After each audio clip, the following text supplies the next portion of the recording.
and everything changed. Before we begin this story of survival, courage, and the long road to freedom, I invite you to join me on this journey. If this story moves you, please hit the like button and comment with your city below. I'd love to see how far Eliza's story travels. Now let's begin. The rain came down in sheets, cold and relentless, turning the auction yard into a miserable stretch of churned mud and misery. Eliza Marrow had lost track of time. Hours, maybe days since the pains had started in the back of Voss's wagon. She remembered screaming, remembered hands holding her down, remembered the wet, desperate cry of a baby she hadn't been allowed to hold. Now she stood on the auction block with iron cuffs biting into her wrists, her skirt soaked through with rain and birth blood, and a tiny wailing bundle pressed against her chest.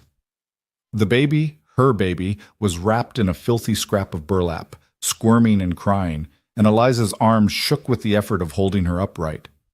The auctioneer, a florid man with whiskey on his breath, gestured at her like she was a mare. "Breeding stock, gentlemen, proven fertile as they come, strong back, young enough for years of service, and the babe comes with her, no extra charge."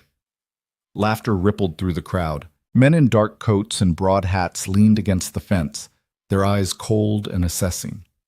A few women stood at the edges, their faces hidden beneath bonnets, their silence worse than the men's jeers. Eliza's knees buckled. She caught herself, barely, and felt the baby slip an inch before she tightened her grip. The infant's cries grew sharper, more frantic. $50, someone called from the back. 50? Come now, she's worth more than that. Look at those hips. She'll give you a dozen more before she's used up. Do I hear 60? 60. 70. Eliza stared at the mud beneath her feet. She couldn't look at them. Couldn't bear to see the faces of the men deciding her future, her daughter's future, as if they were livestock. The baby's cries filled her ears, drowning out the voices, the rain, the thunder rolling across the Wyoming hills. She thought about running, but where? Her legs could barely hold her. The men at the gate had rifles, and even if she made it past them, Voss would hunt her down. He always did. 100, the auctioneer grinned. Now we're talking. $100. Do I hear 120? Eliza closed her eyes. She felt the baby's warmth against her chest, felt the fragile flutter of her heartbeat. If this was the end, if she was going to be sold to some brutal stranger who'd work her to death and sell her daughter the moment she was old enough. 200. The voice was quiet, steady, and cut through the noise like a blade. The crowd went silent. Eliza's eyes snapped open. She looked out into the sea of faces, searching for the man who'd spoken. The auctioneer blinked, thrown off his rhythm. $200? Well, now that's a generous bid, sir. Anyone care to challenge it? The crowd shifted. Men muttered. A few glanced around, trying to see who'd spoken, but no one raised their voice. Going once? Going twice? Sold. The gavel cracked down. Eliza's vision swam. She swayed, her legs finally giving out, and she sank to her knees in the mud. The baby screamed. Someone shouted. Then heavy boots splashed through the muck toward her. "Get those irons off her!" The voice was closer now, low and rough, with an edge that brooked no argument. Eliza looked up, rain streaming down her face, and saw him for the first time. He was tall, broad-shouldered, with a face weathered by sun and wind. His hat was pulled low, shadowing his eyes, but she could see the hard line of his jaw, the set of his mouth. He wasn't young, 40, maybe older, and his clothes were plain, worn, the kind a working man wore. But there was something in the way he stood, something solid and unyielding, that made the auctioneer step back. "I said get those irons off her." The auctioneer fumbled with a ring of keys, his hands shaking. "Yes, sir, Mr. Hale. Right away. Now." The man, Hale, crouched down in front of Eliza. She flinched, clutching the baby tighter, but he didn't reach for her. He just waited, rain dripping from the brim of his hat, until the auctioneer unlocked the cuffs and pulled them away. Eliza gasped as the iron fell free. Her wrists were raw, bruised purple and black, the skin torn in places. She cradled the baby with one arm and pressed the other against her chest, trying to stop the trembling. "Can you stand?" Hale's voice was quieter now, almost gentle. She tried. Her legs shook, her vision blurred, and she felt herself tipping forward. Strong hands caught her, steadying her without pulling her up. Hale's grip was firm but careful, his palms rough with calluses. Easy. I've got a wagon just outside the yard. Can you make it that far? Eliza nodded, though she wasn't sure it was true. She forced herself upright, one hand gripping his arm for balance, the other still holding the baby. The world tilted and spun, but she set one foot in front of the other, moving through the mud, through the crowd that parted silently to let them pass. Hale didn't hurry her. He walked beside her, his hand hovering near her elbow, ready to catch her if she fell. When they reached the wagon, a sturdy flatbed with a canvas cover, he climbed up first, then turned and offered his hand. Eliza hesitated. She didn't know this man, didn't know what he wanted from her, what he expected. But the baby was still crying, her own body was failing, and there was nowhere else to go. She took his hand. He pulled her up gently, guiding her onto the wagon bed. There was a pile of blankets in the back, clean and dry beneath the canvas. Hale gestured to them. "Sit, you're bleeding." Eliza sank down onto the blankets, her whole body shaking now, adrenaline and exhaustion crashing over her in waves. The baby's cries had faded to weak, hiccuping sobs. Eliza looked down at her, at the tiny, scrunched face, the dark eyes barely open, the impossibly small fingers curled into fists. "She needs to eat," Eliza whispered, her voice cracked. I can't." "You can," Hale said. He climbed into the wagon beside her, keeping a respectful distance, and pulled a canteen from beneath the seat. "Drink first. You're shocky."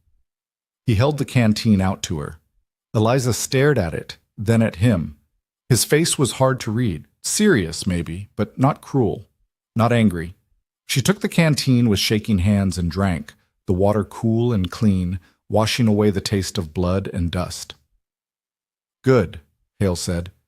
He glanced at the baby, then back at Eliza. "I'm no midwife, but I've delivered calves and foals. If you need help getting her to nurse, I can do it." The words came out sharper than she meant. She softened her tone. "Thank you. I can do it." Hale nodded and moved to the front of the wagon, giving her privacy. Eliza fumbled with her dress, her hands clumsy and cold, and finally got the baby to latch. The relief was immediate, a deep, aching pull that hurt and soothed at the same time. The baby's cries stopped. The world narrowed to the two of them, the rhythm of breath and heartbeat. The wagon lurched forward. Eliza braced herself against the side, one arm cradling the baby, the other gripping the edge of the blanket. Through the gap in the canvas, she could see the auction yard falling away behind them, the crowd dispersing, the rain still coming down. She didn't know where this man was taking her, didn't know what he'd paid $200 for, but for the first time in months, maybe years, she wasn't in chains. See, the ride was long and rough, the wagon jolting over ruts and stones. Eliza drifted in and out of consciousness, her body surrendering to exhaustion. The baby slept against her chest, finally quiet, her tiny breaths warm and steady. When the wagon finally stopped, Eliza forced her eyes open. They were in front of a small cabin, set back from the road and surrounded by tall pines. Smoke curled from the chimney. A barn stood off to one side, and beyond it she could see fenced pastures rolling up into the hills. Hale climbed down and came around to the back of the wagon. "We're here." Eliza stared at the cabin. It looked solid, well kept, nothing like the cramped shack Voss had kept her in. But appearances didn't mean safety. She'd learned that the hard way. "Where is here?" she asked quietly. "My land, about 10 miles west of town." Hale offered his hand again. "Come on, you need rest and a proper bed." Eliza didn't move. "What do you want from me?" The question hung in the air between them. Hale's expression didn't change, but something shifted in his eyes, something sad maybe, or tired. "Nothing you're not willing to give," he said finally. "You've been through hell. You need time to heal. That's all I'm offering." "I don't believe you." "Fair enough." He lowered his hand but didn't step back. "I'm not asking you to. But you're bleeding, your baby's hungry, and it's cold. So you can sit in this wagon and freeze, or you can come inside and decide what you believe in the morning." Eliza looked down at the baby, her daughter, still nameless, still so fragile. Then she looked at Hale. His face was weathered, lined with years of hard work, but his eyes were steady. Not kind exactly, she didn't trust kindness, but not cruel either. She took his hand. In it clean, one main room with a table, a couple of chairs, a shelf lined with books and tools. A narrow staircase led up to a loft. Hale gestured to a door on the far side of the room. There's a bedroom through there. Bed's made. There's water in the basin, clean linens in the chest. Eliza stood in the doorway, clutching the baby, unsure what to do. Hale moved past her to the hearth and ladled soup from a pot hanging over the fire. He poured it into a bowl and set it on the table.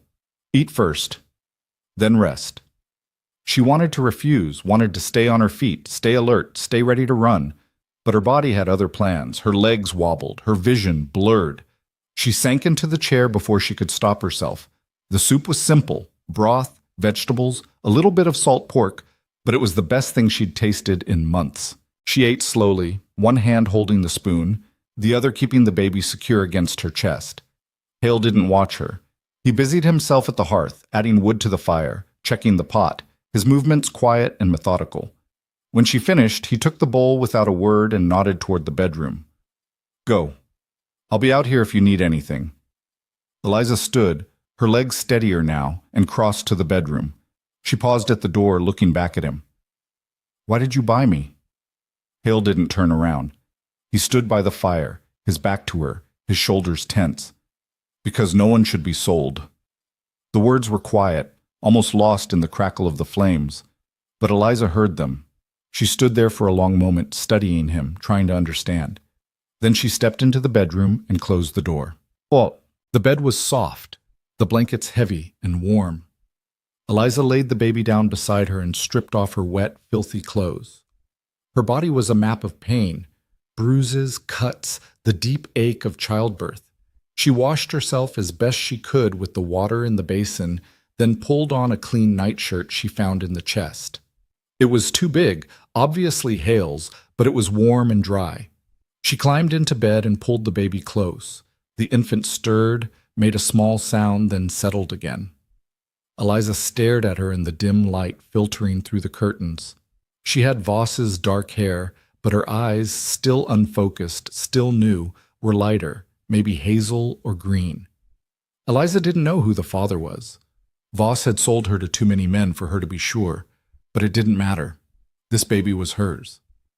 I don't have a name for you yet, Eliza whispered, but I will. I promise. The baby's tiny fingers curled around Eliza's thumb.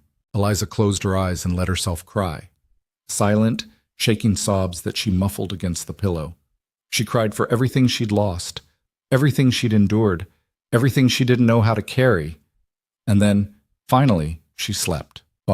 She woke to sunlight streaming through the window and the sound of voices outside. Panic jolted through her. She sat up, clutching the baby, her heart pounding. The voices grew louder, men, talking, laughing. Eliza stumbled out of bed and crept to the window. Through the glass, she could see Hale standing in the yard with two other men. They were dressed like ranch hands, their horses tied to the fence. One of them clapped Hale on the shoulder, said something Eliza couldn't hear, and they all laughed. Her stomach twisted. Hale had seemed different yesterday, quiet, careful, almost respectful. But men were good at pretending. Voss had been charming once, too. She backed away from the window, her mind racing. The door to the bedroom had no lock. The cabin had only one exit. If those men came inside, a knock on the door made her jump. It's me, Hale's voice, calm and even. I'm coming in. The door opened slowly. Hale stepped inside, his hat in his hands, his expression unreadable. He glanced at Eliza, then at the baby, then back at her. You're awake. Good. There's breakfast on the table. Eliza didn't move. Who are those men? Ranch hands. They work my land. Hale set his hat on the chair by the door. They're leaving now. You won't see them again unless you want to. And if I don't want to, then you won't. He said it like it was simple, like her wants mattered. I'm not keeping you here, Eliza. You can leave any time you choose. She stared at him. You paid $200 for me. I paid $200 to get you away from that auction yard. What you do now is your choice. Nothing's a choice when you're owned. Hale's jaw tightened. He looked away toward the window, his hands flexing at his sides. You're not owned. Not by me. Not by anyone. I don't believe you. I know. He picked up his hat and moved toward the door. But it's still true. He left, closing the door gently behind him. Eliza stood there, the baby warm against her chest, her mind spinning. She didn't know what to believe, didn't know what to do. But she was still here, still breathing, still holding her daughter. And for now, that was enough. Over the next few days, Eliza watched. She watched Hale move through the cabin with quiet efficiency, making meals, tending the fire, leaving food on the table for her without asking if she'd eaten. She watched him work outside, mending fences, feeding the horses, chopping wood. He never came into her room uninvited, never asked her questions, never touched her. The door stayed unlocked. She tested it on the second day, turning the handle slowly, half expecting it to be barred from the outside. But it opened easily, and she stood in the doorway, staring out at the main room, at Hale sitting by the fire with a book in his lap. He glanced up, met her eyes, and nodded. Then he went back to reading. Eliza closed the door and leaned against it, her heart pounding. The baby stirred in her arms, and she rocked her gently, trying to make sense of what was happening. On the third day, she ventured out. The baby, she'd started calling her Daisy in her mind after the wildflowers she'd seen growing near the cabin, was fussy, hungry, and Eliza needed to eat if she was going to keep nursing. She found Hale at the table, sketching something on a piece of paper. He looked up when she entered. Morning? Morning. Her voice was rusty, uncertain. Hale gestured to the stove. There's oatmeal, coffee, if you want it. Eliza hesitated, then moved to the stove. She ladled oatmeal into a bowl with one hand, balancing Daisy with the other. Hale stood and crossed to her. Here, let me. He reached for the baby, and Eliza jerked back, her body moving before her mind could catch up. Hale froze, his hand still extended, his expression carefully blank. I just thought, if you need both hands, I'm fine. All right. He stepped back, giving her space. Eliza's hand shook as she finished serving herself. She carried the bowl to the table and sat, keeping Daisy cradled in one arm while she ate. Hale returned to his seat and his sketching, the silence between them heavy but not hostile. After a few minutes, Eliza spoke. What are you drawing? Hale glanced up, surprised. Plans for a new barn. The old one's starting to rot. You do the work yourself? Most of it. Hire help when I need it. He paused.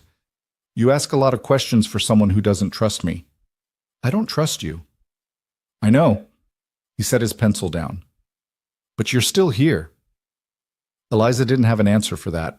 She finished her oatmeal in silence, then stood to wash the bowl. Hale watched her, his gaze steady but not intrusive. You need anything? He asked. Clothes, for the baby. Eliza's voice was quiet. She's outgrowing the blanket. Hale nodded. I'll ride into town tomorrow. Get what you need. I can't pay you. I'm not asking you to. Eliza turned to face him. Why are you doing this? Hale stood, picking up his hat from the table. He looked at her for a long moment, something unreadable in his eyes. Because someone should have done it for my sister, he said quietly, and no one did. He left before Eliza could respond. That night, Eliza lay awake, Daisy asleep beside her, and thought about Hale's words. She thought about the sadness in his voice, the weight of old grief. She thought about the door that stayed unlocked, the food that appeared without expectation, the careful distance he kept. Maybe he was telling the truth. Maybe he wasn't. But for the first time in years, Eliza let herself imagine what it might feel like to believe him. The days slipped into a rhythm. Hale worked the land. Eliza cared for Daisy, slowly regaining her strength. They spoke in brief exchanges, practical, cautious, never pushing too far. Hale brought clothes from town, soft cotton dresses for the baby, sturdy wool for Eliza. He left them on the table without comment. One morning, Eliza found a scrawny kitten mewling near the barn. It was orange and white, barely weaned, its ribs showing through its patchy fur. She picked it up, and it burrowed into her hands, purring. Hale came around the corner and stopped. Barn cat probably got separated from its mother.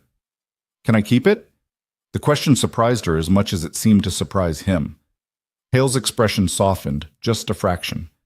It's your choice. Eliza held the kitten close. I'll call him Copper. Hale nodded. Copper it is. Chad. Spring crept closer, the snow melting in patches, the air warming.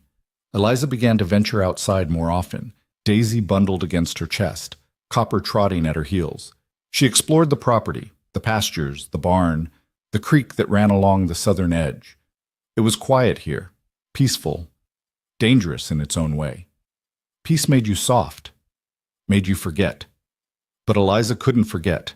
Not when every sound made her jump, not when every shadow looked like Voss. And then one afternoon, a rider appeared on the road. Eliza was in the yard, hanging laundry, when she saw him. A man in a dark coat, riding slow, his eyes scanning the property. Her blood turned to ice. She snatched Daisy from the basket at her feet and ran for the cabin. "Hale!" He was inside, sharpening an axe. He looked up as she burst through the door, her face pale, her hands shaking. "Someone's coming." Hale set the axe down and crossed to the window. He watched the rider approach, his jaw tightening. "Stay inside," he said. "Who is it?" "Don't know yet." Hale stepped outside, closing the door behind him.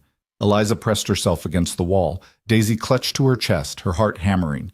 She could hear voices, Hale's low and steady, and another man's, sharper, colder. "I'm looking for a woman. Runaway. Goes by Eliza Marrow." Eliza's breath stopped. "Don't know anyone by that name," Hale said. "She was sold at auction last month, bought by a man named Warren Hale. That you?" "Might be." "Then you've got her." "I've got no one. Just me and my land." The other man's voice hardened. "Her owner wants her back. Paid good money for her. You interfere. You're breaking the law." "Her owner?" Hale's voice was steel. "She's not property. Law says different." Eliza couldn't see them, but she could feel the tension crackling through the air. She heard boots shift in the dirt, heard the creak of leather. "You've got no warrant," Hale said. "No proof. So unless you want trouble, I suggest you ride back to whoever sent you and tell them they're wasting their time." There was a long silence. Then the other man laughed, low and mean. "This ain't over, Hale." "It is unless you want it to be." More silence. Then the sound of hooves, retreating. Eliza sagged against the wall, her legs giving out. She slid to the floor, Daisy crying now, her own breath coming in ragged gasps. The door opened. Hale stepped inside, his face grim. He looked at Eliza, at the fear written across her face, and something shifted in his expression, something fierce and protective. "He's gone," Hale said quietly. "But he'll be back." Eliza nodded, unable to speak. Hale crouched down in front of her, his voice steady. "I'm not letting them take you. You hear me? I'm not letting them take either of you." Eliza looked at him, at the hard line of his jaw, the resolve in his eyes, and for the first time she believed him. "What do we do?" she whispered. Hale stood, his hand resting on the rifle above the door. "We get ready." The next morning came cold and clear, the kind of Wyoming dawn that made the world look deceptively peaceful. Eliza stood at the window, Daisy asleep in the cradle Hale had built from pine scraps, and watched him work in the yard. He moved with purpose, checking fences, reinforcing the barn door, his rifle never far from reach. She hadn't slept.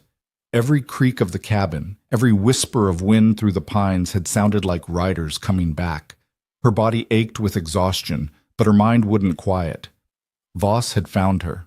Of course he had. Men like Voss didn't let go of what they considered theirs.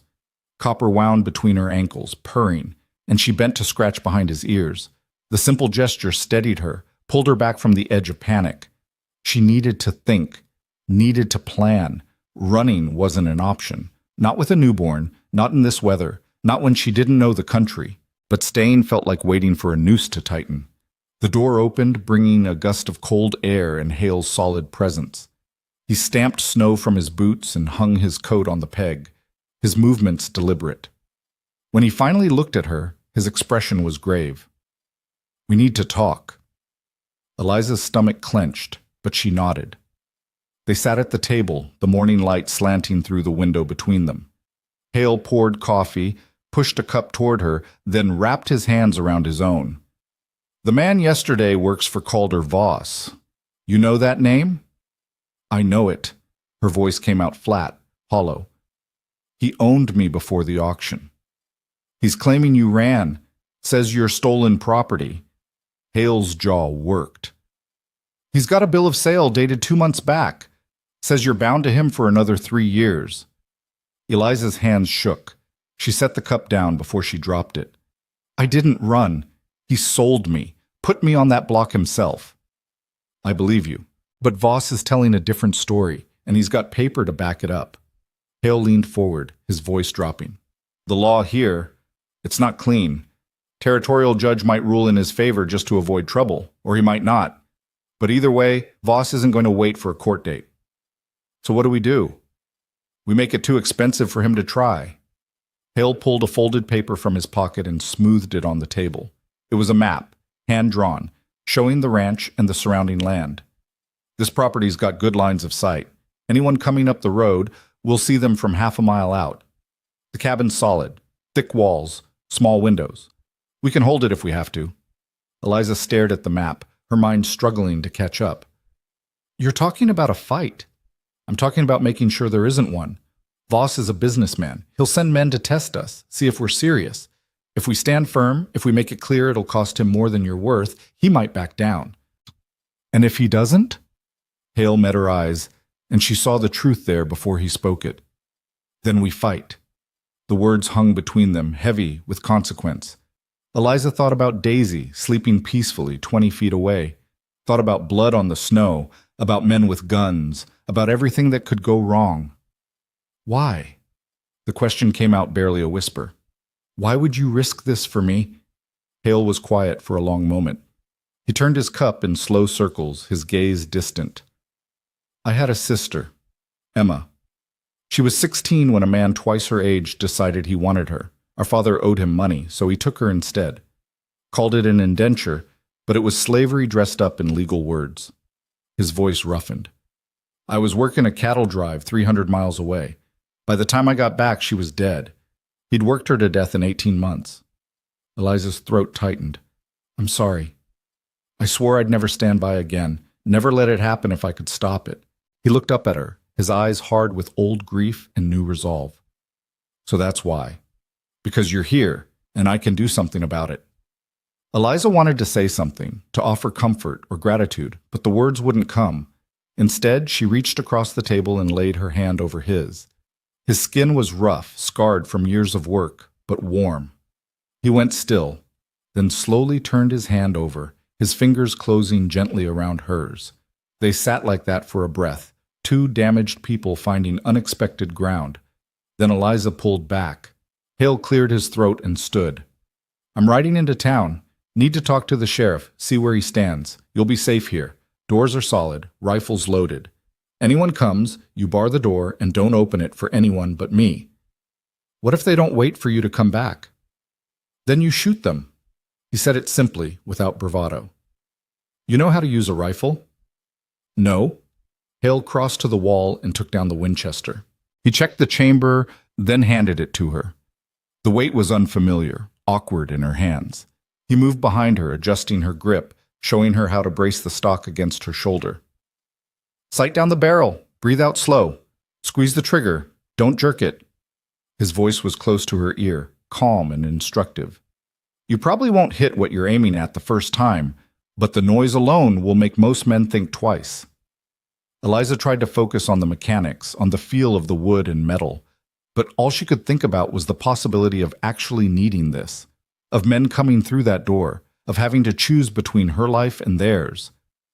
I don't know if I can. You can. Hale stepped back, giving her space. You've already survived worse than most people ever face. This is just one more thing. He made it sound simple. Maybe for him it was. Eliza set the rifle on the table and looked at Daisy's cradle, at the gentle rise and fall of the baby's breathing. How long will you be gone?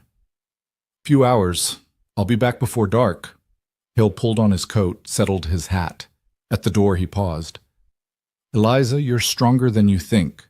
Don't forget that. Then he was gone, the door closing softly behind him, and Eliza was alone with her daughter, a rifle, and the weight of waiting. She tried to keep busy, changed Daisy, nursed her, washed the breakfast dishes. Copper chased dust motes in the sunlight, oblivious to the tension thrumming through the cabin. But every few minutes, Eliza found herself at the window, scanning the road. Midday came and went. She made soup, more to have something to do than because she was hungry. The cabin felt smaller with each passing hour, the walls pressing in. She paced with Daisy, singing half-remembered songs from her childhood, trying to calm them both. It was late afternoon, the sun already sinking toward the mountains, when she heard it, the distant sound of hooves, multiple riders, moving fast. Eliza's blood turned cold. She rushed to the window and saw them cresting the hill, 4 men on horseback, pushing hard. Not Hale. These riders moved with aggressive intent, spreading out as they approached, flanking the cabin.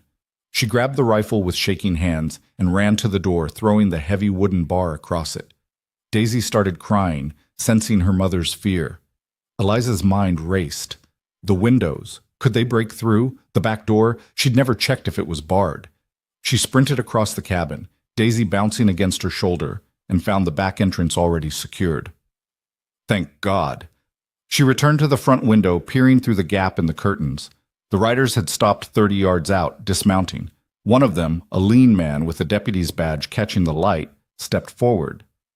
Eliza Marrow, we know you're in there. Come out peaceable, and nobody gets hurt. Eliza's breath came in short gasps. She recognized his voice from yesterday. Voss's man. Her hands fumbled with the rifle, trying to remember everything Hale had taught her.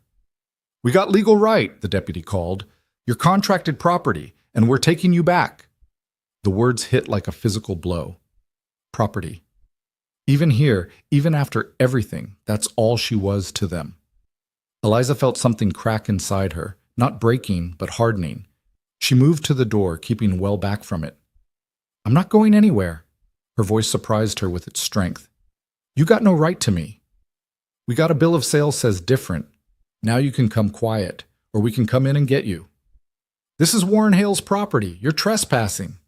One of the other men laughed, the sound cruel and casual. Hale ain't here, sweetheart. Just you and that baby. Now, we can do this easy, or we can do it hard. Your choice. Eliza's hands tightened on the rifle. Through the window, she saw them spread out further, 2 moving toward the sides of the cabin. They were going to try to flank her, maybe break through a window or the back door despite the bar.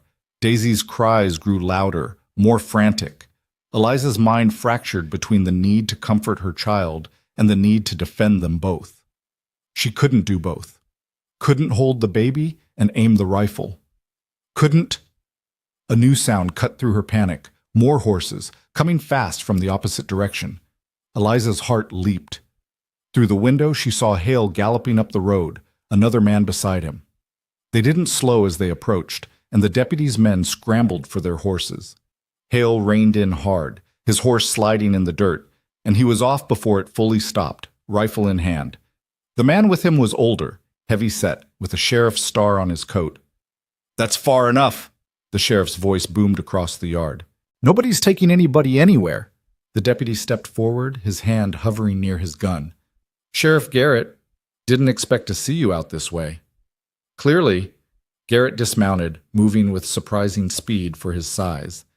You want to tell me what you're doing on private property, Jackson, threatening a woman and child? Just executing legal process, Sheriff. Got a bill of sale for the woman. She's contracted to Calder Voss. That so? Garrett held out his hand. Let's see it. The deputy, Jackson, hesitated, then pulled a folded document from his coat. Garrett took it, unfolded it, and read in silence.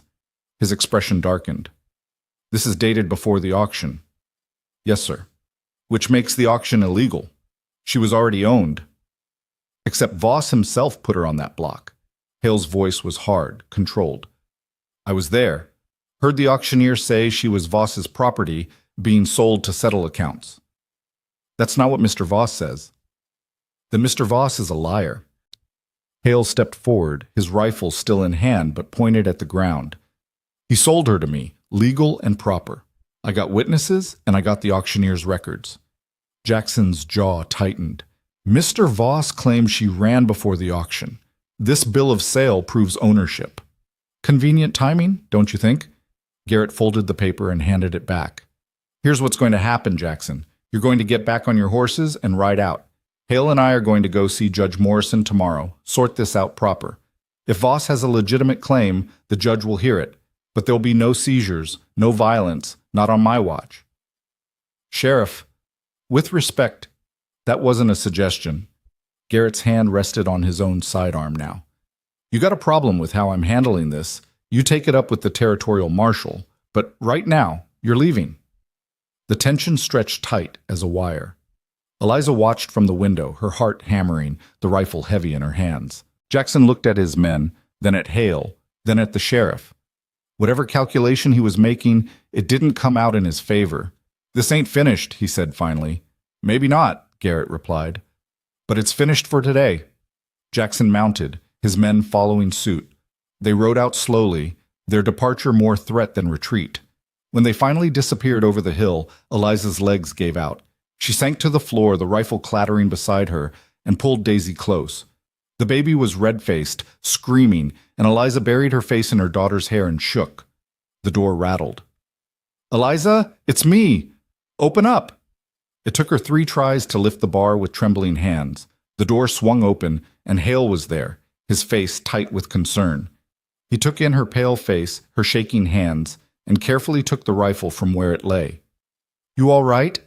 She wanted to say yes, wanted to be strong, composed, unafraid. Instead, she shook her head and felt tears spill down her cheeks. Hale crouched beside her, his presence solid and grounding. You did good. Held them off until we got here. I didn't do anything. I couldn't. You kept your daughter safe. That's everything. He glanced back at Garrett, who'd followed him inside. Sheriff, this is Eliza Marrow. Eliza, Sheriff Tom Garrett. Garrett removed his hat, his expression gentle.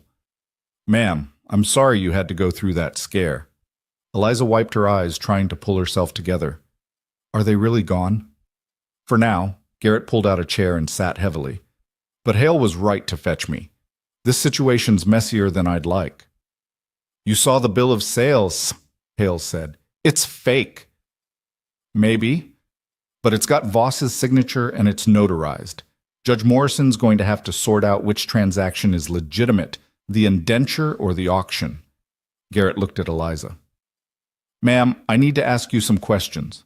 I know it's hard, but I need to hear your side. Eliza's throat tightened, but she nodded. Hale moved to the stove, giving her space but staying close. She heard him making coffee, the familiar sounds anchoring her. How did you come to be with Voss? Garrett asked. I was sold to him 2 years ago. The man I worked for before, he sold me to pay debts. Sold you how? What were the terms? 5-year indenture. Work off the debt, then I'd be free. Her voice was barely above a whisper. But Voss, he didn't use me for work, not the kind that pays off debt.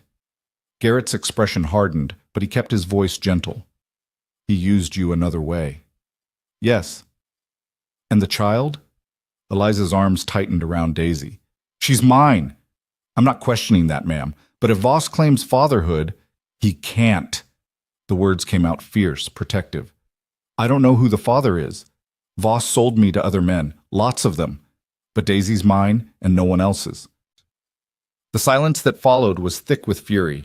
Garrett's barely contained and Hale's radiating from where he stood frozen at the stove. After a moment, Garrett cleared his throat. That changes things. If Voss was running what amounts to a brothel under cover of an indenture, you can't prove it, Eliza said dully. It's my word against his. And he's got money, connections. I'm nobody.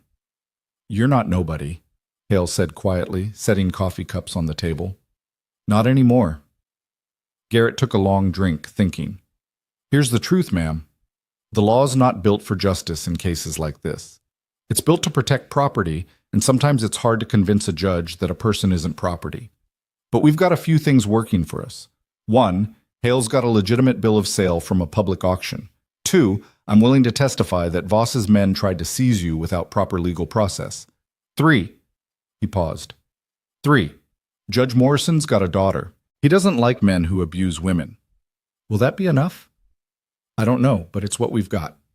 Garrett stood. I'll file a complaint first thing tomorrow, get a hearing scheduled. Meantime, Hale, you keep her safe. And ma'am, if you're willing, I'd like you to come to town tomorrow. Tell the judge what you told me. Fear spiked through her. I'll be there, Hale said. Sheriff will be there. You won't be alone. And if the judge rules against me? No one answered. The silence was answer enough. After Garrett left, promising to return in the morning, Eliza sat at the table while Hale checked the doors, the windows, the rifle. Daisy had finally fallen asleep, exhausted from crying, and Eliza held her carefully, afraid that if she let go, everything would fall apart. You should eat something, Hale said. I'm not hungry. Eliza, I can't go to town tomorrow. The words burst out of her. I can't face him. I can't sit in a room and tell strangers what he did, what he made me. You don't have to. Hale sat across from her, his voice steady. If you want to run instead, I'll get you out of here tonight. Give you money, supplies, whatever you need. She looked up at him, startled. You'd do that? I said you're not owned. That means you choose. If you want to fight, I'll fight beside you. If you want to run, I'll help you run. But it's your choice. Eliza stared at him, this quiet man who'd bought her freedom and asked nothing in return, who'd faced down armed men and offered her a way out even now. She thought about running, disappearing into the wilderness, starting over somewhere new. It was what she'd always done. Run, hide, survive. But Daisy deserved better than a life spent running, deserved a home, a name, a future that wasn't built on fear. If I testify, she said slowly, and the judge rules for Voss, then we'll figure out the next step. But at least you'll have tried. And if they take me anyway? Hale's expression went hard. They won't. It wasn't a promise he could keep, and they both knew it. But the conviction in his voice, the steel in his eyes, it made her believe just for a moment that maybe he could. All right, she whispered. I'll go. That night, Eliza lay awake again, listening to Daisy's soft breathing, to the wind in the pines, to the old cabin settling around them. Copper curled against her side, warm and purring. She thought about tomorrow, about facing Voss, about standing in front of a judge and laying bare the worst moments of her life. And she thought about Hale, sleeping on the floor by the fire, his rifle within reach, standing guard over a woman he barely knew.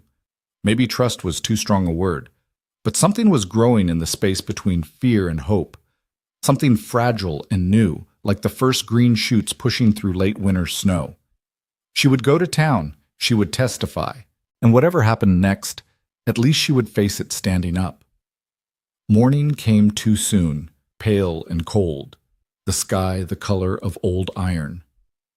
Eliza woke to the sound of Hale moving through the cabin, stoking the fire, his movements careful and quiet. She lay still for a moment, Daisy warm against her chest, and tried to gather the courage she'd promised herself the night before. It felt thinner in the daylight, more breakable.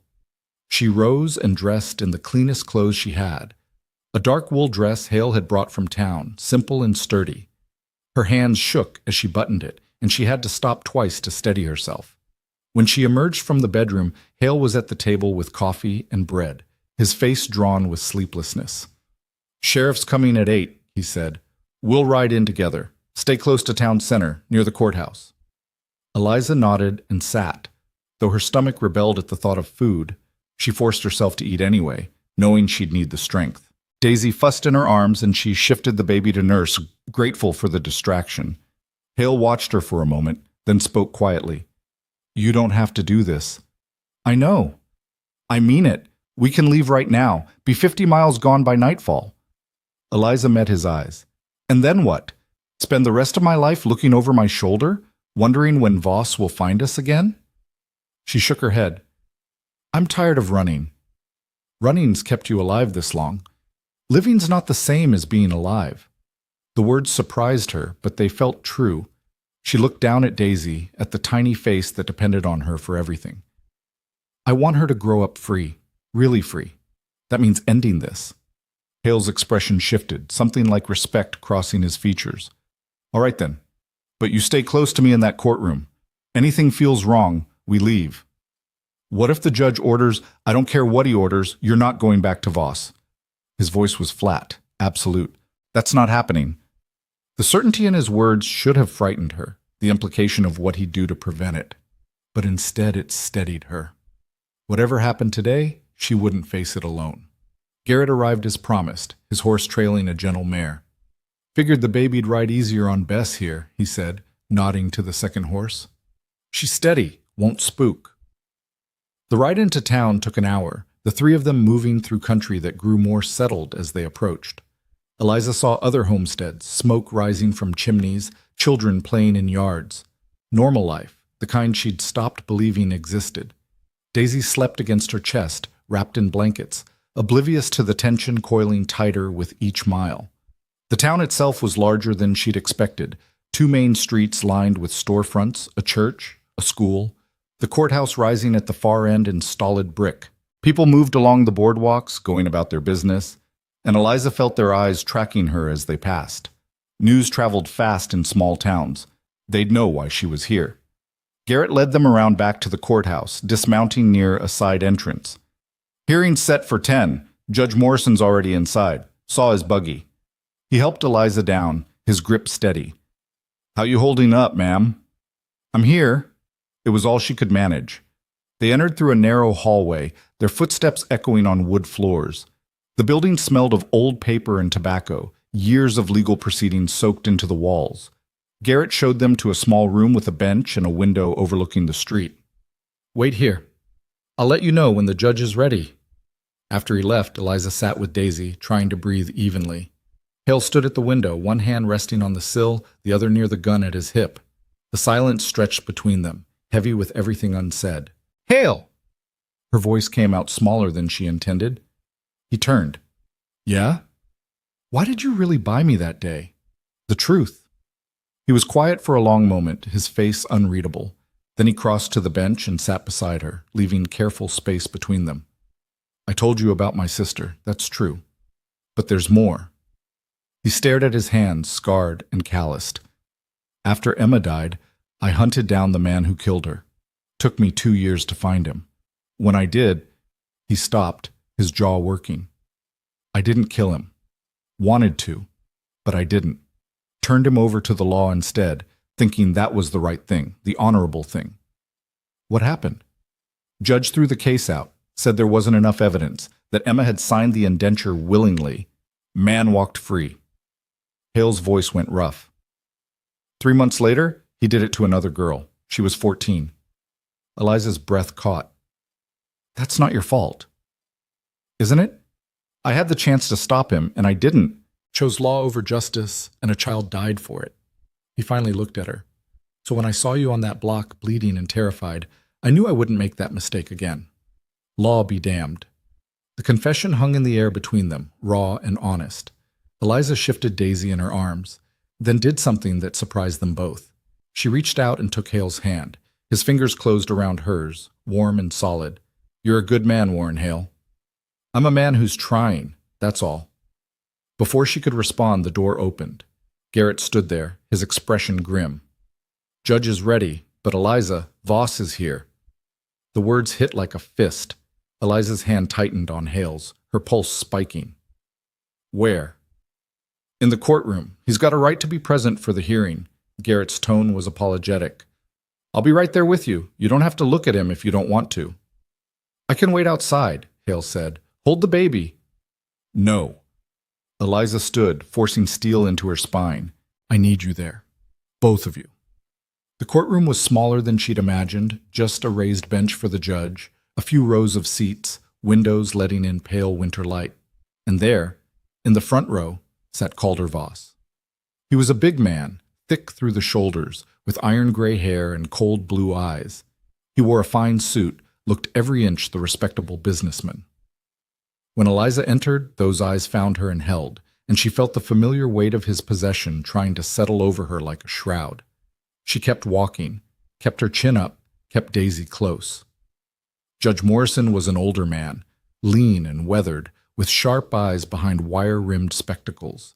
He studied Eliza as she took her seat, then Voss, then the document spread before him on the bench. Let's get started. His voice was dry, businesslike. This is a hearing to determine ownership and contractual obligation regarding one Eliza Merrow. Mr. Voss, you claim she's bound to you under an indenture agreement dated... He glanced at the paper. March 15th, 1893. Is that correct? Voss stood, his voice smooth and confident. Yes, Your Honor. 5-year indenture to work off debts incurred by her previous employer. The contract was legally notarized and filed with the territorial office. And yet you sold her at public auction last month. A misunderstanding, Your Honor. My foreman acted without authorization. Mrs. Marrow had run away, and he thought she was unclaimed property. I've since corrected his error. The lie was delivered so smoothly, so convincingly, that Eliza felt sick. Judge Morrison's expression didn't change. Mr. Hale, you purchased Mrs. Marrow at said auction. What's your position? Hale stood, his voice steady. I bought her in good faith, Your Honor. The auctioneer clearly stated she was being sold to settle Mr. Voss's accounts. There was no mention of any existing indenture. I have witnesses who will testify to that. So noted. The judge turned to Eliza. Mrs. Marrow, approach the bench. Eliza's legs barely held her as she stood. She walked forward, Daisy clutched against her chest, and faced the judge. Behind her, she could feel Voss's eyes burning into her back. You understand you're under oath, Morrison said. You tell me the truth, nothing but. Clear? Yes, sir. Good. Now, in your own words, what happened? Eliza's mouth went dry. She looked at the judge, at his stern but not unkind face, and made herself speak. I was sold to Mr. Voss 2 years ago. He told me I'd work in his house, cooking and cleaning, and after 5 years the debt would be paid. And did you work in his house? For the first month. Then her voice caught. She forced it forward. Then he started bringing men to my room at night. Told me I had to do what they wanted, or he'd add years to my contract. The courtroom went silent. Even the scratching of the clerk's pen stopped. Judge Morrison's expression hardened. Go on. He sold me, over and over, sometimes to the same men, sometimes to strangers passing through. He kept the money and said I was working off my debt, but the debt never got smaller. It kept growing. The words were coming faster now, years of silence breaking open. When I got pregnant, he was angry, said I was damaged goods, but then he decided the baby would be worth something too, so he waited until I gave birth. Then he put us both on the auction block. That's a lie, Voss surged to his feet. Your Honor, this woman is a known runaway and a thief. She's making up stories to avoid honoring her legal obligations. Sit down, Mr. Voss. The judge's voice cracked like a whip. You'll have your turn. Voss sat, but his face was red with fury. Eliza felt her legs shaking, felt Daisy squirming against her chest, and fought to keep standing. Judge Morrison leaned forward. Mrs. Marrow, do you have any proof of these allegations? No, sir, just my word. Your word against a man with money and connections. You understand that puts you at a disadvantage. I understand that's how it's always been. Eliza's voice steadied, anger replacing fear. Men like him get away with it because women like me don't have proof. We're just property that can talk. But that doesn't make it right.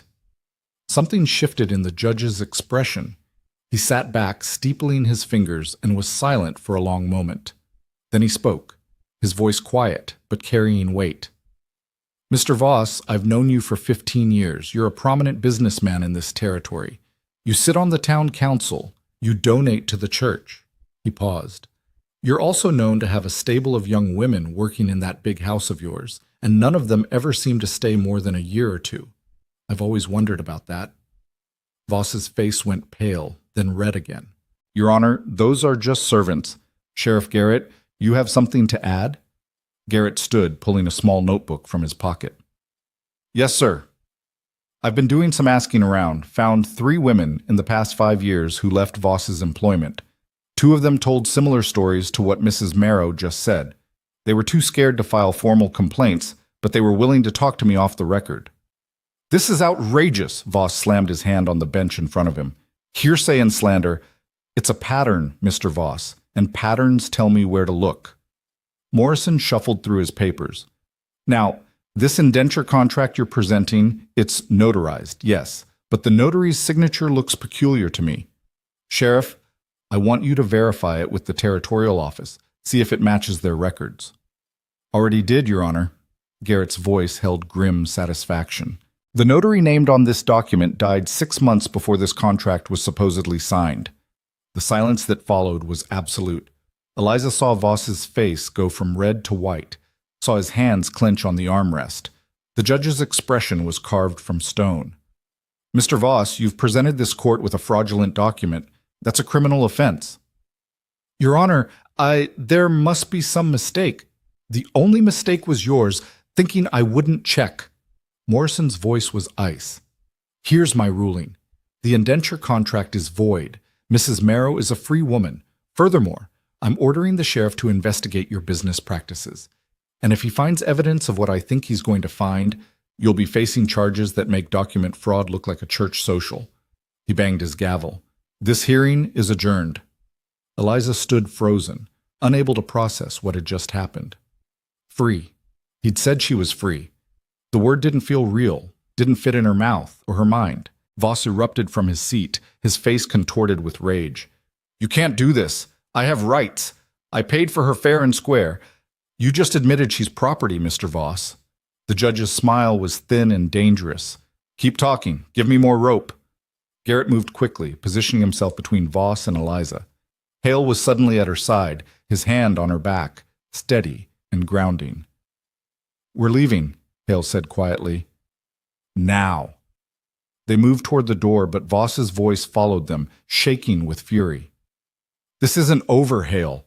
You think a piece of paper makes you safe? You think—" "Mr. Voss, one more word and I'll hold you in contempt." Morrison's gavel cracked down again. "Sheriff, escort him out. Different door." They made it outside into cold air and weak sunlight. Eliza's legs finally gave out on the courthouse steps, and she sat down hard, Daisy wailing now, everything spinning. Hale crouched beside her, his presence solid while the world tilted. "Breathe," he said quietly. "Just breathe." She tried. Pulled air into her lungs, let it out, pulled it in again. Slowly, the spinning stopped. She looked at Daisy's red, scrunched face and felt something break open in her chest. Not breaking apart, but breaking free. "I'm free," she whispered. "You're free." The tears came then, hot and unstoppable, washing away 2 years of accumulated horror. Hale didn't try to stop them or offer empty comfort. He just sat beside her on the cold stone steps and waited while she fell apart and slowly, carefully, began to piece herself back together. Garrett emerged from the courthouse, his expression troubled. "Eliza, I'm going to need you to make a formal statement. Document everything for the investigation. Can you do that?" She nodded, wiping her eyes. "When?" "Tomorrow's soon enough. Let you get your bearings first." He glanced at Hale. "Get her home. And Hale, stay sharp." Voss looked like a man who's got nothing left to lose. They rode back slowly, Daisy finally sleeping, the world around them achingly normal. Cattle grazed in distant pastures. Smoke rose from chimneys. Life went on, indifferent to the small miracle that had just occurred in a courthouse on the edge of nowhere. But as they approached Hale's property, Eliza felt the hair on the back of her neck rise. Something was wrong. She couldn't name it, couldn't point to it, but her body knew. Hale felt it too. He reined in, his hand moving to his rifle. "Stay behind me." They crested the last hill and Eliza's heart stopped. The cabin door stood open, swinging slightly in the wind. The barn door too. And in the yard, Copper. The little orange kitten lay motionless in the dirt. "No." The word tore out of her. She started to dismount, but Hale's arm shot out, stopping her. "Wait, could be a trap." "Copper." "I know, but we go careful." They approached the cabin slowly, Hale in front, rifle ready. The silence was oppressive, broken only by the creak of the door and the wind in the pines. Hale dismounted and moved to the cabin, checking the corners, the windows. Then he went inside. He emerged a moment later, his face grim. "They were here. Tore the place apart." Eliza slid from her horse, Daisy clutched tight, and ran to Copper. The kitten lifted his head weakly, mewing. Relief flooded through her. Not dead, just hurt. She scooped him up gently, feeling along his small body for breaks. He'd been kicked, she thought, but nothing felt broken. "Why?" she asked, looking at the destroyed cabin, at the evidence of violent rage. "The judge ruled. Voss doesn't care about rulings." Hale's voice was flat. "This is a message." As if summoned by his name, riders appeared on the horizon. Not 4 this time. 8, maybe 10, spread out in a line, moving with purpose. They weren't pretending to be lawmen anymore. This was something else, something final. Hale saw them and moved fast. "Inside now." "Warren! Now! Eliza!" She ran for the cabin, Copper tucked under one arm, Daisy under the other. Hale was right behind her, slamming the door, dropping the bar. He moved to the windows, checking sight lines, his movements efficient and grim. "How many rifles you got?" Eliza asked, her voice steadier than she felt. 2. Shotgun. Revolver. He glanced at her. "You remember what I taught you?" "Point and shoot." "Close enough." He handed her the Winchester, then moved to the other window with his own rifle. "They come in shooting range. You aim for center mass. Don't hesitate." The riders stopped at the edge of the property, just out of rifle range. Eliza could see Voss among them, unmistakable even at this distance. They sat their horses, waiting, and the silence stretched taut as a drumhead. Then Voss's voice carried across the distance, amplified by anger and the cold air. "Send her out, Hale. Send her out, and we ride away." "Go to hell!" Hale shouted back. "You're outnumbered, outgunned. You can't win this. Don't have to win, just have to make it cost you." Voss's laugh was ugly, sharp. "Cost me? Boy, I'm already ruined. Judge is going to shut me down, investigate me, probably hang me. So what exactly do I have to lose?" The truth of it settled over the cabin like snow. A man with nothing to lose was the most dangerous kind. Eliza looked at Daisy in her arms, at Copper trembling against her chest, and felt fear claw up her throat. "Last chance, Hale. Her and the baby. That's all I want." "Then you're going to be disappointed." A long pause. Then Voss's voice again, colder now. "So be it. Boys, burn them out." The riders spread out, circling the cabin. Eliza saw torches being lit, flames catching in the late afternoon dimness. Her breath came short and fast. They were going to die here, all of them, burned alive or shot trying to escape. Unless... "The root cellar," she said suddenly. "Behind the cabin. Is there a way in from inside?" Hale's eyes snapped to her. "Through the bedroom floor, but we can't fight them all. But we can hide. Wait them out. They'll burn the cabin down on top of us. The cellar's stone, isn't it? And deep?" Understanding crossed his face. He nodded once, sharp. "Get down there. I'll hold them off long enough for you to get clear." "Warren, no. Eliza." He crossed to her, took her face in his hands, gentle despite the urgency. "You have to survive this. For her." He touched Daisy's head, just a brush of fingers. "Promise me." Tears burned her eyes. "Promise me you'll follow." "I'll try." It was all he could give her, and they both knew it.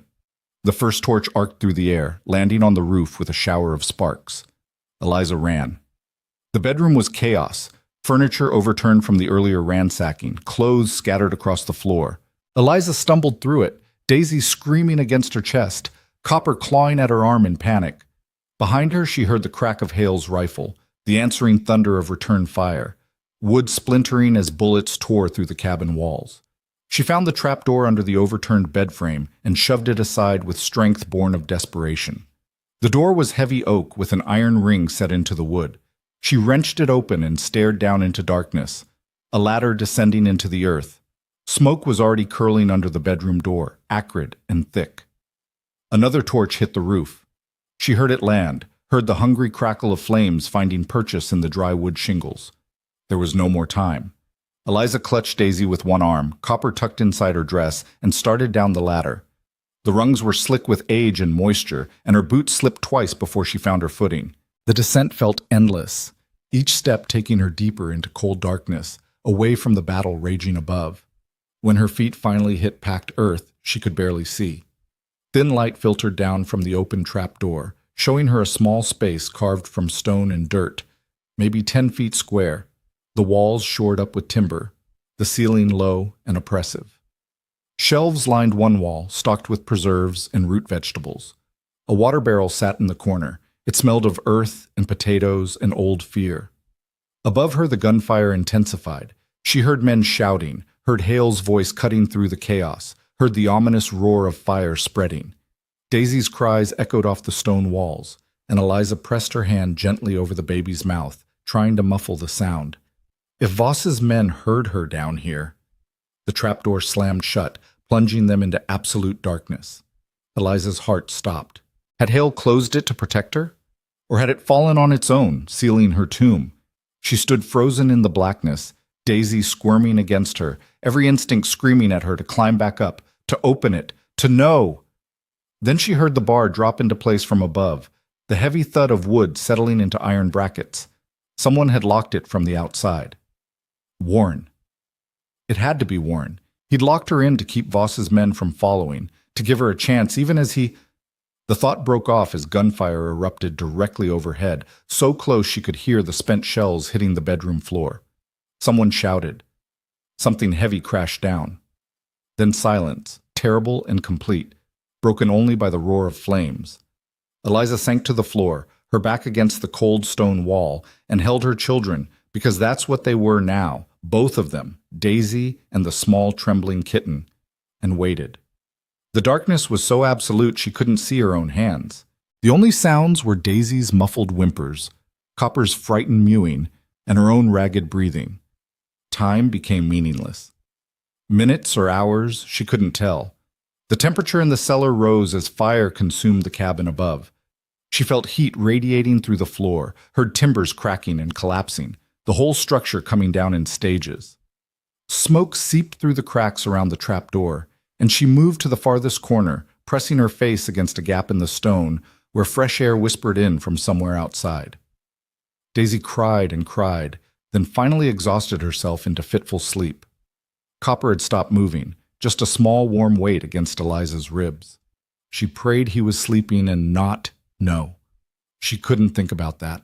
Couldn't think about anything except the next breath, the next moment, surviving this. She tried not to think about Warren. Tried not to imagine him lying dead in the burning cabin above, his body charring while she hid in the earth like a coward. But the images came anyway, relentless and horrible. He'd saved her, bought her freedom, defended her, given his life so she and Daisy could live, and she'd never even thanked him properly, never told him... What would she have told him? That in the brief weeks she'd known him, he'd shown her more kindness than she'd experienced in years? That the careful distance he kept, the respect he offered, the way he'd stood between her and violence, it had meant everything? That she'd started to imagine a future where fear wasn't her constant companion, where trust might be possible again? It didn't matter now. He was gone, and she was alone in the dark with two small lives depending on her. The heat grew unbearable. Eliza soaked a cloth from the water barrel and draped it over Daisy, trying to keep her cool. She did the same for Copper, who stirred weakly under her touch. The air grew thick and hard to breathe. She stayed pressed against the gap in the stone, taking shallow sips of air, fighting the urge to scream, to claw at the trap door, to give up. Then, slowly, the temperature began to drop. The roaring above quieted to pops and hisses. The smoke thinned. Night must have come, she thought. The fire was burning itself out. She waited longer, counting her breaths, measuring time by the gradual cooling of the air. When she finally couldn't stand it anymore, when the silence above had stretched for what felt like hours, she shifted Daisy into the crook of one arm and stood. Her legs barely held her. She felt her way through the darkness to the ladder and climbed. The trapdoor was still barred from above. She pushed against it, gently at first, then harder. It wouldn't budge. Something heavy was on top of it, debris from the collapsed cabin, probably. She was trapped. Panic clawed at her throat. She shoved against the door with all her strength, feeling something shift slightly, but not enough. She tried again, her shoulders screaming in protest, Daisy wailing now, startled awake by the movement. "Please," she whispered into the darkness. "Please, please, please." She threw her weight against it one more time, and something gave. Not the door itself, but whatever was on top of it shifted enough that she could push it up a few inches. Cold air rushed in, blessed and sweet. She sucked it down greedily, then pushed harder. The door lifted. She shoved aside a charred beam, then another, and climbed out into devastation. The cabin was gone. Just gone. Where there had been walls and a roof and the simple life Warren had built, there was now only smoldering wreckage and ash. The chimney stood alone like a tombstone, the only thing still intact. The barn had burned too, and the fences, and everything Eliza could see was painted in shades of black and gray. She stood in the ruins, Daisy quiet now in her arms, and turned in a slow circle. The sky was vast and full of stars, more stars than she'd ever seen, cold and indifferent to the destruction below. Smoke still rose in places, small fires still burning in the debris. And there, at the edge of the wreckage, she saw him.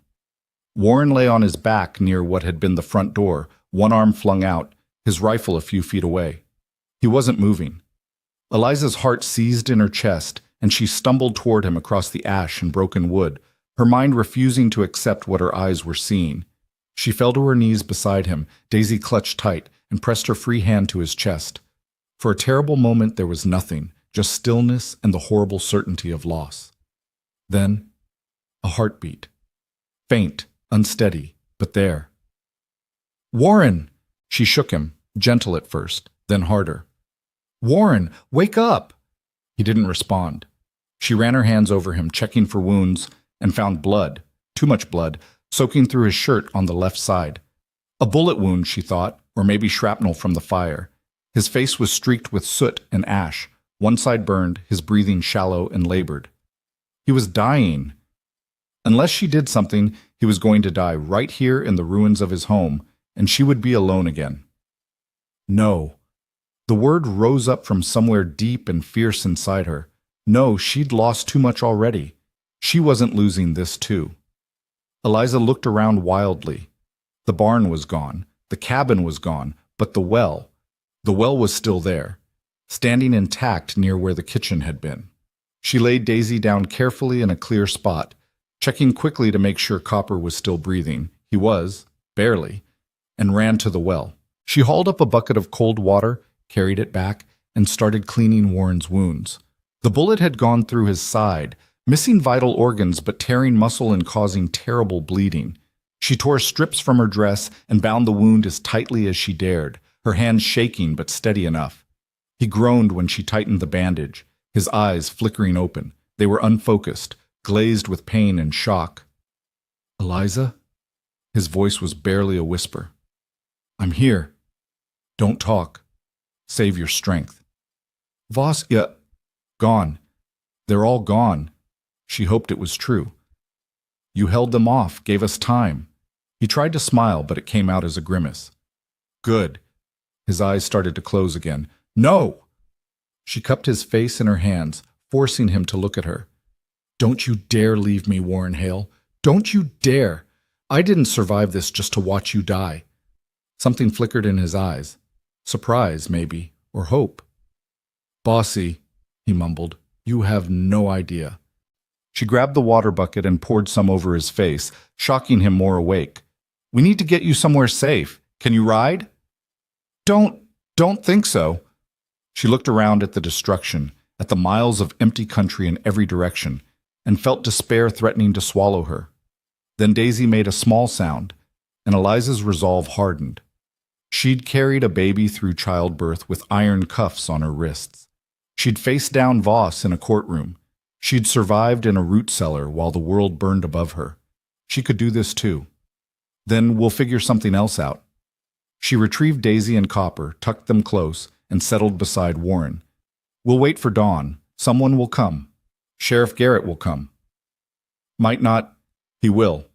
And until he does, I'm staying right here." She took Warren's hand, lacing her fingers through his. "We're all staying." He squeezed her hand weakly. "Stubborn woman. You're only now figuring that out?" This time his smile was real, though it cost him. "No. Knew it. Auction yard." They fell silent. Eliza kept her hand in his, feeling his pulse against her palm, counting the beats. As long as his heart kept beating, there was hope. As long as they kept breathing, they had a chance. The night stretched on, cold and endless. Eliza dozed in fits, jerking awake at every sound, checking Warren's breathing, his pulse, the blood seeping through the bandages. She changed them once, using the last of her dress to make fresh wrappings. Daisy nursed and slept, woke and cried, nursed and slept again. Copper had revived enough to lap a little water from her cupped hand. When dawn finally broke, gray and reluctant, Eliza heard horses.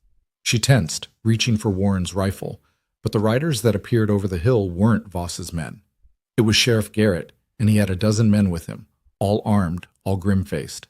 Garrett took in the destruction with a sweep of his eyes, then dismounted and ran to where Eliza sat with Warren. Jesus Christ, what happened? Voss? Her voice was hoarse from smoke and crying. He came with men, tried to burn us out. Warren held them off long enough for us to hide, but... She gestured at Warren's still form. He's hurt bad. Garrett knelt beside Warren, checking his wounds with experienced hands. He's lost a lot of blood, but he's breathing steady enough. We need to get him to town, to the doctor. He looked at Eliza. Where's Voss now? I don't know. After the fire, I didn't see... I was in the cellar. One of the other men approached, his face hard. Sheriff, we found tracks heading south. Looks like they rode out hours ago. Get a posse together. I want Voss found and brought in. Dead or alive, I don't care which. Garrett's voice was steel. When the man left, he turned back to Eliza. Can you ride? I can do whatever I need to do. Good woman. He whistled, and two men came forward with a makeshift stretcher. They loaded Warren onto it as carefully as they could, though he groaned with every movement. Garrett helped Eliza onto a horse, settling Daisy in her arms, and mounted his own. The ride to town was agony. Warren drifted in and out of consciousness, his face pale as death. Eliza rode beside the stretcher, one hand reaching down to grip his whenever his eyes opened. Each time he found her gaze and held it, drawing strength from the connection. Stay with me, she whispered, just a little longer. The town came into view as the sun climbed higher, its few streets already bustling with morning activity. People stopped and stared as the grim procession passed, word spreading like wildfire. Garrett led them straight to the doctor's house, a neat white building with a shingle hanging out front. Dr. Pierce was a middle-aged woman with capable hands and sharp eyes. She took one look at Warren and started barking orders.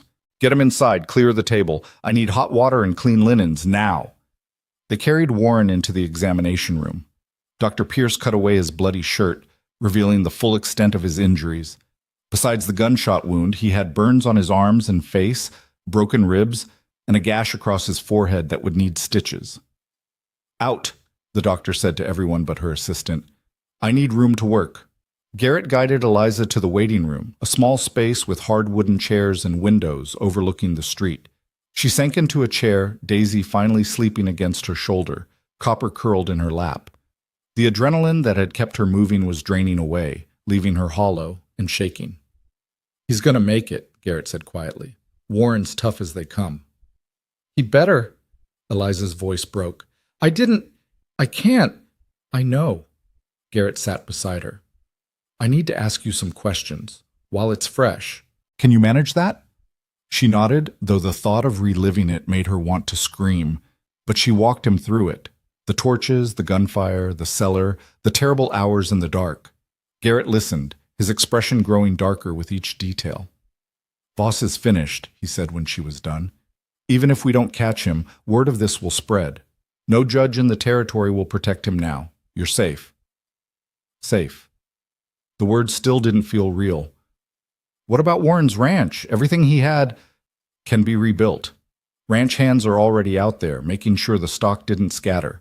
The land's still good, the well's intact. It's not gone, Eliza. Just damaged. Before she could respond, Dr. Pierce emerged, wiping blood from her hands. Eliza shot to her feet. He's alive, the doctor said immediately. Lost a lot of blood, and he's not out of danger yet. But the bullet went clean through, missed anything vital. If infection doesn't set in, he should pull through. The relief was so intense, Eliza had to sit down again. Can I see him? He's sedated.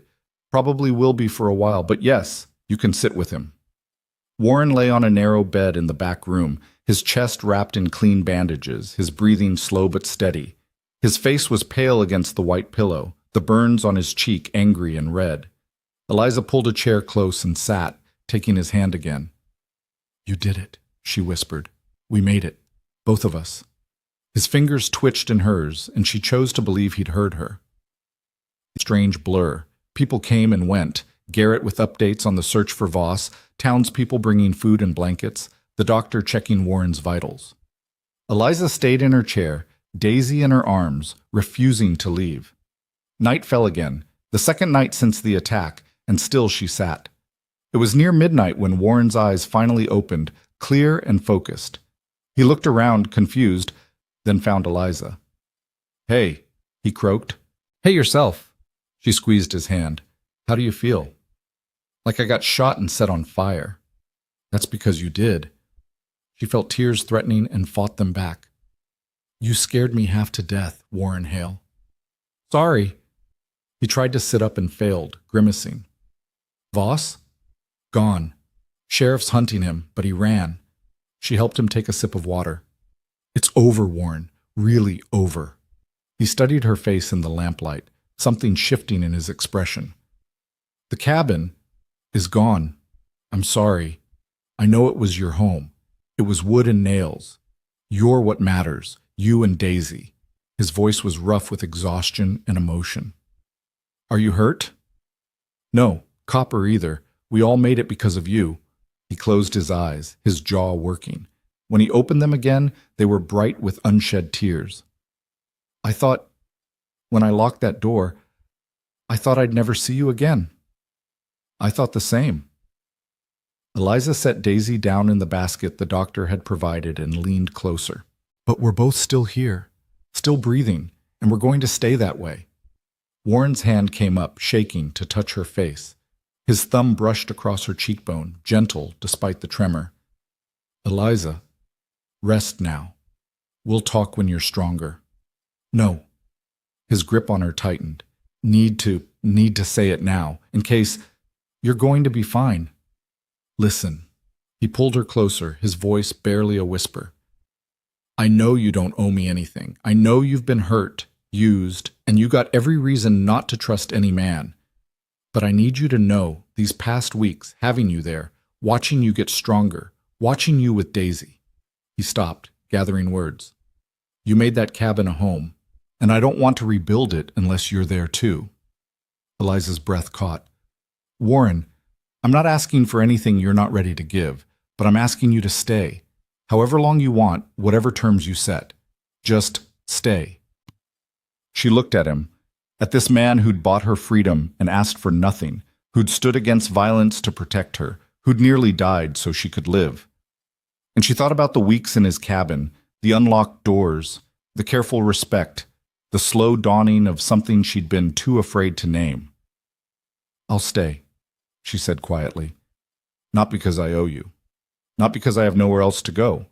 I'll stay because I want to." His eyes searched hers. "You sure?" "I'm sure." He smiled then, tired and painful but real, and pulled her hand to his chest, holding it over his heart. "Then we'll rebuild it together. Make it ours." Ours. The word was a promise and a hope and a future she'd stopped believing in. Eliza leaned down and pressed her forehead to his, careful of his injuries, and let herself believe it. 3 days later, word came that Voss had been found dead in a ravine 30 miles south, thrown from his horse and broken on the rocks. Whether it was accident or justice or simply fate, no one could say. But he was gone, and with him the last shadow that had hung over Eliza's freedom. She stood in Dr. Pierce's office and listened to Garrett deliver the news and felt nothing. No relief, no joy, no satisfaction. Just the quiet certainty that one chapter had ended and another was beginning. "What happens now?" she asked. "Now you decide what comes next," Garrett said. "You're a free woman with a child and a future. Where you go, what you do, that's up to you." Eliza looked through the window to where Warren sat in the sun, his strength slowly returning, Daisy on his lap and Copper at his feet. He looked up as if feeling her gaze and smiled. "I think," she said slowly, "I already know where I'm going." Warren was strong enough to travel by the end of the week. "Doctor." Pierce had protested, insisting he needed another few days at minimum, but he'd countered that lying in a borrowed bed while his land sat empty was worse for his health than any bullet wound. The doctor had relented with strict instructions about changing bandages and avoiding heavy work. Instructions Warren had nodded at with the kind of solemn agreement that meant he'd do exactly as he pleased the moment her back was turned. Eliza had learned to read him in the quiet hours she'd spent at his bedside. Learned the set of his jaw that meant he'd made up his mind, the way his eyes went distant when he was thinking about the ranch, the slight softening around his mouth when he looked at Daisy. She was learning him the way she'd once learned to anticipate danger, except this time the knowledge brought comfort instead of fear. They left town on a clear morning, Garrett and 2 ranch hands accompanying them. The supplies loaded in the wagon bed were donations from townspeople: lumber, nails, blankets, food, tools. Word of what had happened had spread, and with it a quiet outpouring of support that had surprised Eliza. She'd lived so long believing the world was full of people like Voss that she'd forgotten there were also people like the widow who'd brought baby clothes, like the blacksmith who'd donated an anvil and forge tools, like the woman from the general store who'd pressed a rag doll into Eliza's hands for when Daisy was older. The ride back felt different from every other journey Eliza had made. She wasn't running towards something or away from something. She was just going home. The word still felt strange in her mouth, untested, but she was learning to trust it the way she was learning to trust everything else. When they crested the final hill and the ranch came into view, Warren went still beside her. The destruction looked worse in daylight than it had in the chaos of that terrible night. The blackened footprint where the cabin had stood, the collapsed barn, the scorched pastures. But beyond the ruin, the land itself rolled on unchanged.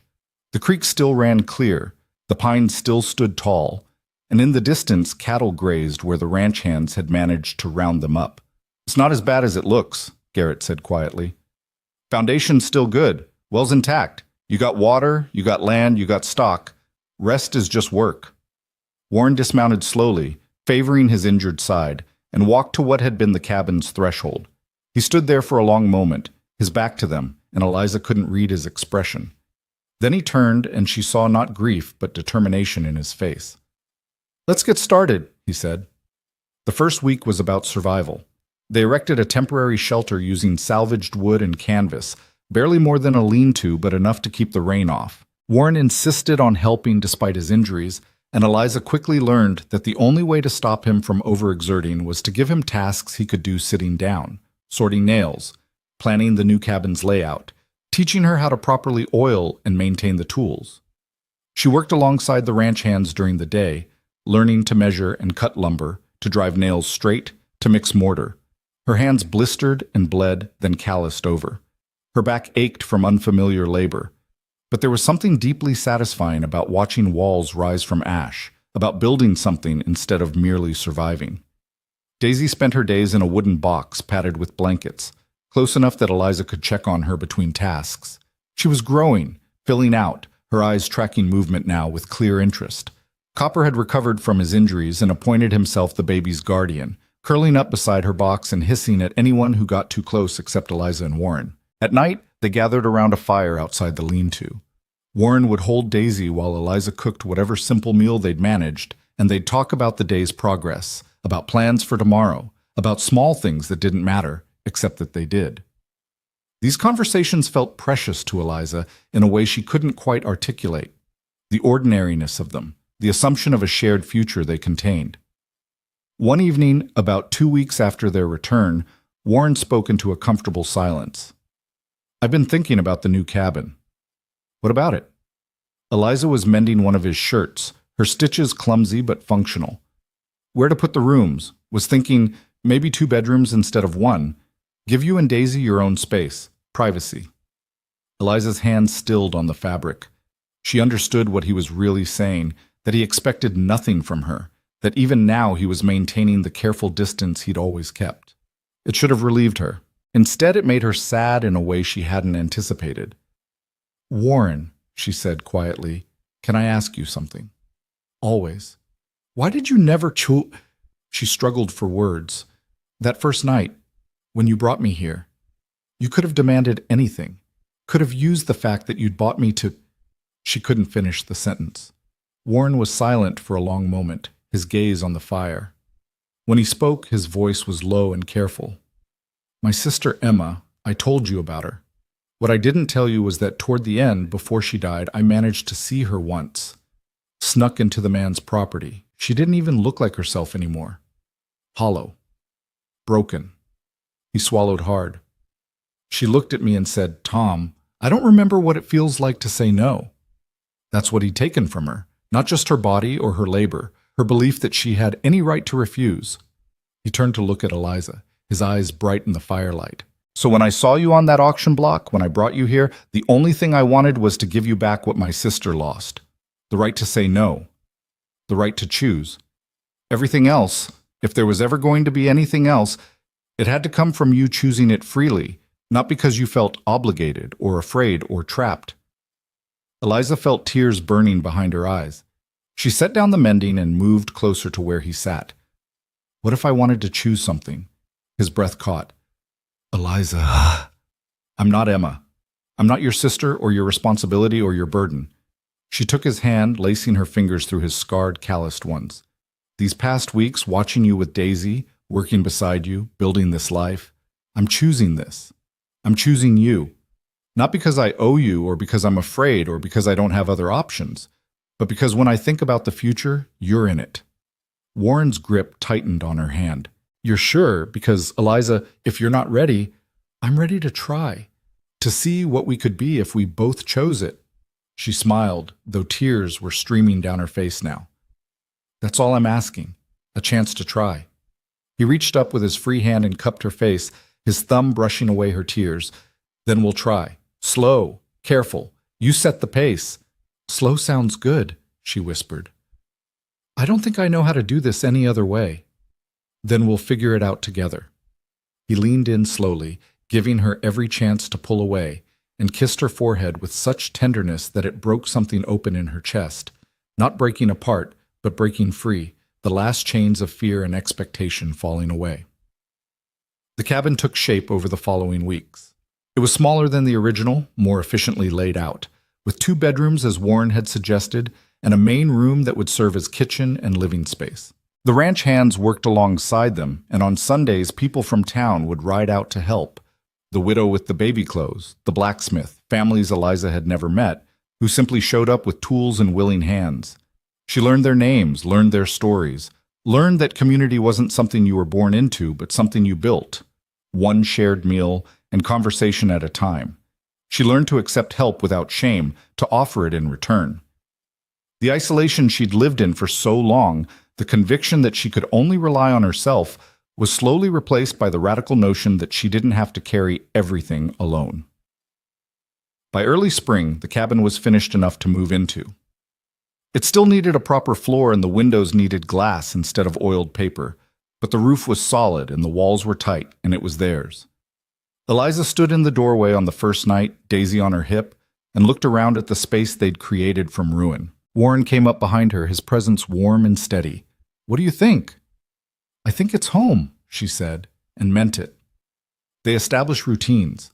Warren worked the ranch with his hired men, slowly building back the herd, repairing fences, planning for the future. Eliza managed the house, cared for Daisy, and started a garden plot near the creek. She also began helping with the books, discovering she had a head for numbers and organization. Warren was good with cattle and land, but terrible with paperwork, and they fell into an easy partnership where each contributed what they did best. Daisy grew and changed with alarming speed. She smiled now, real smiles that lit up her whole face, and she'd started making sounds that weren't quite words but felt like the beginning of them. She had Eliza's nose and an indeterminate eye color that seemed to shift between green and hazel, depending on the light. Warren doted on her shamelessly, carving her toys and singing her nonsense songs in a surprisingly decent voice. One evening in late April, Eliza stood at the creek washing clothes while Daisy napped in the cabin and Warren worked on a broken fence nearby. The water was cold from snowmelt, and her hands were numb, but the repetitive motion was soothing. She was hanging a shirt on the line when she heard hoofbeats. Her whole body tensed, old instincts flaring. Warren heard it too and straightened, his hand moving toward the rifle he now kept close when working outside. But the rider who appeared was Sheriff Garrett, alone and empty-handed. "Afternoon," he called, dismounting. "Hope I'm not interrupting." "Never," Warren said, though his posture didn't fully relax. "What brings you out?" Garrett pulled an envelope from his coat. "Legal business, I'm afraid. Need both of you for this." Eliza's stomach clenched. She dried her hands and joined them, Warren's arm coming around her shoulders in silent support. "Nothing bad," Garrett said quickly, seeing their faces. "Opposite, actually. Judge Morrison wanted me to deliver these personally." He handed Warren the envelope. Inside were 2 documents. The first was a formal declaration nullifying Eliza's indenture contract with Voss, signed by the judge and sealed with the territorial stamp. The second was a bill of sale, the original from the auction, marked void, in bold letters across the front. "What does this mean?" Eliza asked, her voice shaking. "It means you're not just free because Voss is dead or because a judge said so in a hearing," Garrett explained. "It means the whole transaction that made you property in the first place is erased from the record. Far as the territory is concerned, you were never owned by anyone. You're just Eliza Merrow, free citizen." The papers trembled in Eliza's hands. Free. Not freed, not released, not purchased and then liberated. Just free, as if she always had been. "There's more," Garrett continued. "Investigation into Voss's operation turned up 8 other women in situations similar to yours. They've all been released, and the territorial government is pursuing charges against 3 other men who were running the same scheme. Judge Morrison wanted you to know your testimony started something, made it possible for them to come forward." Eliza couldn't speak. She stared at the papers, at the official words that unmade her bondage, and felt something fundamental shift inside her. Warren's arm tightened around her shoulders. "Thank you," Warren said quietly when Eliza couldn't find words, "for bringing this out personally." "Least I could do." Garrett tipped his hat. "You two, you've built something good here. From ashes, literally. People notice that kind of thing. You're part of this community now, whether you planned on it or not." After Garrett left, Eliza and Warren stood together in the yard, the papers still in her hands. Finally, she folded them carefully and looked up at him. "I want to marry you," she said. Warren blinked, clearly surprised. "Eliza, I know we said slow. I know we're still figuring this out, but I don't want to be your housekeeper or your responsibility or the woman you're protecting. I want to be your wife, your partner, your equal." She took his hands. "If you'll have me." Warren's face transformed, breaking into a smile so wide and genuine it made him look years younger. "If I'll have you? Eliza, I've been half in love with you since you held that rifle and told Voss's men you weren't going anywhere. I just didn't think. I didn't dare hope." "Hope," she said firmly. "We both get to hope now." He kissed her then, properly this time, and it was nothing like the tentative brush of lips she'd experienced before. It was a promise and a question and an answer all at once. And when they finally broke apart, both breathless, Eliza was laughing. "Was that slow enough?" Warren asked, grinning. "We can work on your pacing." They were married 3 weeks later in the meadow behind the new cabin, wildflowers beginning to bloom in the long grass. Judge Morrison performed the ceremony, and what felt like half the town attended. Eliza wore a simple dress that the widow had made, and Warren wore his best shirt with his hair actually combed for once. Daisy, held by Dr. Pierce during the ceremony, made enthusiastic babbling sounds that everyone agreed counted as approval. When Morrison asked if anyone objected to the union, Copper, sitting in the front row of assembled guests, meowed loudly. The laughter that followed was warm and genuine, and Eliza felt something in her chest expand to hold all of it, the joy, the community, the sheer impossible rightness of this moment. "I do," she said, when it was her turn, her voice clear and strong. "I do," Warren echoed, his eyes never leaving hers. The kiss that sealed it was witnessed by friends and neighbors and the vast Wyoming sky, and when it ended, Eliza turned to face their guests as Mrs. Eliza Hale, a name she'd chosen and a life she'd built on her own terms. The years that followed were not without hardship.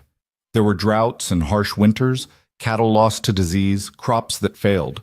Warren's injuries from the fire left him with chronic pain that worsened in cold weather. Eliza still woke sometimes from nightmares, still flinched at sudden movements, still carried scars that would never fully heal. But there was also joy, more than Eliza had known was possible. There was Daisy's first word, Mama, and her first steps, taken between Eliza and Warren as they both reached for her. There was a son, born 2 years after the fire, followed eventually by a whole colony of barn cats. There were summer evenings on the porch, Warren teaching Daisy her letters while Tom napped in Eliza's arms. There were harsh winters weathered together, the four of them huddled by the fire while wind howled outside. There were neighbors becoming friends, Sunday dinners that stretched for hours, helping hands offered and accepted in both directions. Eliza learned to ride well enough to help with the cattle. She expanded the garden until it produced more than they could use, selling the surplus in town. She taught herself to read better, then started teaching other women, gathering them at the cabin once a week for lessons. Some of them were former indentured servants, freed by the investigation her testimony had sparked. They never spoke directly about their shared past, but the understanding was there in the careful way they treated each other, the absence of judgment, the quiet solidarity. Warren built a larger barn, then a proper bunkhouse for the ranch hands. The cattle herd grew. They added chickens, then pigs, then a milk cow Daisy named Buttercup. The ranch became profitable, then prosperous, and with prosperity came the ability to help others, hiring men down on their luck, extending credit to neighbors hit by hard times, supporting the church and school, even though neither Warren nor Eliza were particularly religious or educated in formal ways. 5 years after Voss's death, Eliza stood in the meadow where they'd been married and watched Daisy chase butterflies with Tom toddling after her. The little girl was 5 now, all wild dark hair and fearless curiosity, asking endless questions about everything. Tom was 2, quieter but watchful, with Warren's steady temperament. They were beautiful and whole and free in ways Eliza was still learning to comprehend. Warren came up beside her, his hand finding hers automatically. "What are you thinking?" "That I never imagined this," she said honestly. "Even in my best dreams, I couldn't picture something this good." "You built it. We built it." "We did." She leaned into him, comfortable in a way that still sometimes surprised her. "Do you ever think about that day? The auction?" "Sometimes. Mostly I think about how close I came to not going. Almost skipped it, thought I had too much work." He shook his head. "Imagine if I had. Someone else would have bought me. Maybe. Or maybe not. Maybe—" He stopped, unable to finish the thought. Eliza understood. There were 1,000 ways her story could have ended differently, most of them badly. The fact that it had ended here, in this meadow, with this man and these children, felt less like fate and more like a series of small miracles strung together. "I'm glad you went," she said softly. "Me too." They stood together watching their children play until Daisy noticed them and came running, Tom struggling to keep up on his shorter legs. "Mama! Papa! Come see! There's a nest!" Warren scooped up Tom while Eliza took Daisy's hand, and they walked together to see whatever treasure she'd found. It turned out to be a robin's nest, built low in a berry bush, with 3 speckled eggs nestled inside. "Baby birds," Daisy breathed, reverent. "Can we keep them?" "They're not for keeping," Eliza said gently. "They belong to their mama. We can watch them, though, see them grow." "Like me and Tom?" "Exactly like you and Tom." They visited the nest every day after that, watching the eggs hatch, watching the tiny naked chicks grow feathers, watching the mother robin feed them tirelessly. And then one morning the nest was empty, the fledglings having taken flight. Daisy was devastated. "They left, without saying goodbye." "That's what babies do," Warren said, crouching beside her. "They grow up and fly away. But that doesn't mean they forget where they came from. Will I fly away?" Warren and Eliza exchanged a look over her head. "Someday," Eliza said, "when you're ready, but not for a long time yet." "Good." Daisy hugged her fiercely. "I don't want to go anywhere." "Neither do I," Eliza whispered, meaning it with everything she was. The seasons turned, summers of hard work and harvest, winters of rest and planning. Daisy started school, learning to read with the same fierce determination she applied to everything. Tom followed her everywhere, content to be her shadow. New ranch hands were hired as the operation expanded.